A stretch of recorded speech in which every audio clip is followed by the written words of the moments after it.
कि एक छोटी सी बीमारी आती है तो उसी वक्त अल्लाह याद आ जाता है। उसी वक्त जिसको सारी ज़िंदगी अल्लाह याद ना आया उसको फ़ौरन अल्लाह याद आ जाता है।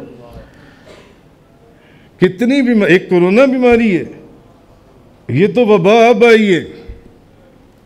कितनी बीमारी हैं, कितनी बीमारी हैं। आहा, किसी को फीवर है, किसी को कफ है, किसी को नोज़िया है, किसी को वॉमिटिंग है, किसी को ब्रीदिंग ट्रबल है, किसी को हेडेक है, किसी को आस्थमा है, किसी को हार्ट की प्रॉब्लम है, किसी को कैंसर है, किसी को रिमेटॉइड आर्थराइटिस है, किसी को पार्किंसन की बीमारी है, किसी को मल्टीपल स्क्लेरोसिस की बीमारी है, किसी को स्पाइनल सर्विकल स्टेनोसिस की बीमारी है।